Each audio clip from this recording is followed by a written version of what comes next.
This philosophy is saying that you are not just a dignitary.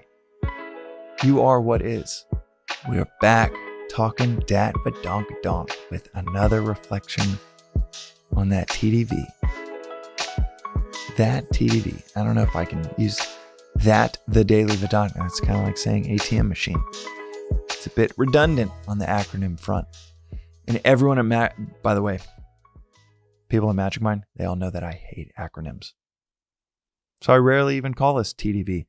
The reason I hate acronyms is because people love to toss in acronyms left and right, make themselves sound smart or out of convenience, and then you lose 2 or 3 of the audience members on a 5-person email, but no one wants to ask what the acronym is because they don't want to seem dumb in the midst of you seeming smart. And I'm not a fan of a lot of things that Elon Musk does or says, but man, if you Google Elon Musk acronyms, if you've ever dealt with just acronym overload at work or in communications, and you want a reference to tell people this is too much, Elon Musk acronyms. If you Google that, you'll see an email he wrote. I think it was to SpaceX, not to Tesla, but beautiful articulation on why teams or humans just should not use a bunch of acronyms. Slight tangent, but a little peek into how we operate at Magic Mind. Very few acronyms. And today's reflection has nothing to do with that. But it does kind of have to do with, well, none of that actually. And I was searching, is there a segue? There isn't. So I'm jumping right into the reflection. And that is, it came from on Sunday. My wife and our daughters were at the church that we go to here in Santa Monica, in LA. And the church is called Vintage LA. It is conventionally dualistic in many ways, but there's 2 pastors, one of which is a Christian mystic, author, Pastor John Mark Comer, and his sermons are always non-dualistic, beautifully simpatico with Vedanta. And the other pastor also, if it is a sermon on Christ's words, then you're going to be I am able to pull out 1 line, 2 lines, 1 event, 2 events that I could spend a lifetime chewing on. And so sometimes that's where I just naturally go. If the sermon's going on, maybe a lot of it is a bit more conventional, a bit more devotional than I might be wired, because it's the breakdown of the 3 classical spiritual paths, according to the Vedas, the Upanishads, Vedanta. Vedanta meaning the end of the Vedas, the 4 oldest textbooks in the world. And the breakdown of the 3 classical paths are karma yoga, which just means service, union with the divine through service. Bhakti yoga, which Sanskrit just means devotional yoga, devotional union with the divine. Both of those are dualistic. I'm serving the people around me. I'm devoting my time, my rituals, my love, my identification, my practice to God, but in a dualistic, separate way. And then the highest form is jnana yoga, which means knowledge, wisdom, and union through knowledge. Studying the words of the masters. Truly understanding, not just memorizing or reading, reciting, but truly understanding and embodying the words of the masters. Could be Christ, could be Socrates, it could be Augustine, could be Plato. It really could be your choice of someone that we've been speaking about for 2,000 years. They're probably on a pretty powerful path. And it's something that each one of us, and one of my favorite aspects of Vedanta is that each one of us is wired differently. Some are wired for a bhakti-esque devotional path. That's what a lot of conventional Christianity is. But then you have these amazing Christian mystics throughout history. Augustine, Meister Eckhart. Today there's Richard Rohr.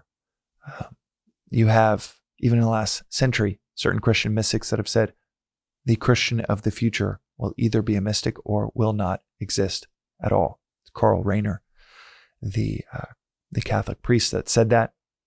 You have Christian mystic traditions today. The Greek Orthodox tradition is almost entirely mystical, non-dualistic. And you have some very explicit non-dual schools of Christianity and Hesychism in the Eastern Orthodox Church. But in conventional Sunday sermons here in the U.S., they might be more on the devotional path. But like what I was saying, one of my favorite aspects of Vedanta is it recognizes that there are as many paths to God as there are people on earth. People have a mix of all three of these that is so individual to you. So you might be more oriented towards a dualistic view, and you can get to the divine through that path. And many conventional Christians today are wired that way. That sermon on Sunday might be speaking to, in the right way, to the audience that is just perfect for that. And I'll hook on to something that Christ said in a non-dualistic way and just chew on that for sometimes weeks. Recently, the sermon was on Christ washing the feet of his disciples the night before, knowing he is going to his death. Peter's saying we should escape. We shouldn't do this. If you know this is going to happen, shouldn't do this. And Christ says, "Get thee behind me, Satan. You're thinking thoughts of man. I'm thinking thoughts of God." Rides into Jerusalem. They have the Last Supper, and he's washing their feet. Holy shit, you could spend 40 lifetimes just reflecting on that. But the reflection from this past Sunday, so the pastor was talking about, Pastor Gare was talking about how you have certain dignitaries where at your house, maybe you have fine china that you only bring out once a year. And he's British, so maybe it's a much more of a tradition there than it is here on the West Coast in Cali, but you bring out the fine china once a year. Imagine if you are a dignitary where everywhere you go, everybody's bringing out their fine china.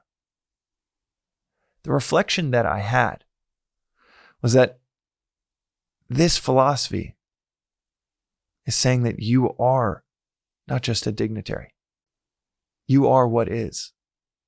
And every aspect, everywhere we go, is the finest of plates, cutlery,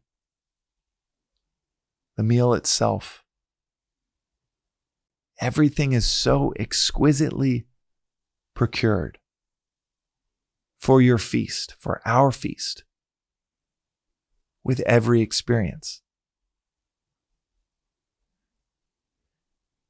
He mentioned this fine china and being a dignitary, and everywhere you went, everybody's bringing out finest of china for that person. It made me think that within the Vedantic lens, the 3 daily practices of question everything, don't take anything for granted, and study and reflect daily. And the second one, don't take anything for granted. And how this philosophy and the ashram, the lectures, which anyone can view, just download the app from the ashram, Vedanta World. That's the app. And it's mentioned so often from Swami that everything is so perfectly laid out for all of us. It's not an exercise of gaining some notoriety, becoming some dignitary, to be able to see just how fine the china is everywhere we look. Every meal and every experience. It's much more about dialing in our sensitivity to how immaculate all of us have it. All of us. Swamiji will use these examples where the exact air pressure that's needed is provided for all of us. the undulation of seasons, the fact that a banana, and this is an example that's used often of, do you need a $200,000 car to blow you away? Do you need to experience Niagara Falls to become inspired? Or can you cultivate that ability, that awareness, that ability to not take anything for granted, that just peeling a banana leaves you in ecstasy? This sensitivity and awareness of everything that's gone in to putting that banana in your hand, to peeling back nature's packaging, this perfectly, immaculately crafted treat.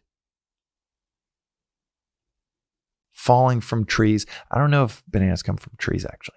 It could be some type of one of those weird things where we think it's a tree and it's some type of shrub or something. But that sensitivity and awareness, do we require the one of 200 Rolex watches for us to be blown away? Or even more, beyond peeling the banana, a $50,000 watch? If we can find ourselves in the midst of, man, I'm going through intense knee pain, but I'm not going to take this for granted. There's something beautiful within this.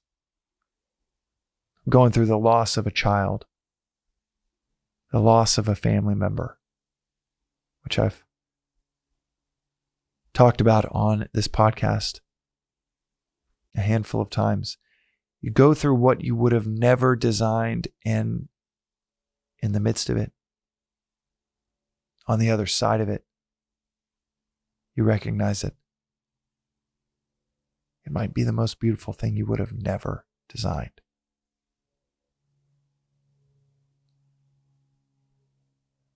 Whether it's the inspiration from peeling the banana, the illumination, the progression, the beauty in that which you would have never designed. Not needing Niagara Falls, not needing some mountaintop, not needing some $50,000 watch, but cultivating the awareness to not take anything for granted. To where your gratitude list is filled over time with things that you would have been ungrateful for, that you would have wished away, because there's such a bright awareness of what we've been given. The beauty is, with that sensitivity, we become dignitaries everywhere we go, with everything we experience. It's fine china everywhere. And it has nothing to do with reputation or notoriety. It is the inner cultivation of our own awareness. That's today's reflection on the Daily Vedantic. We'll see you next time.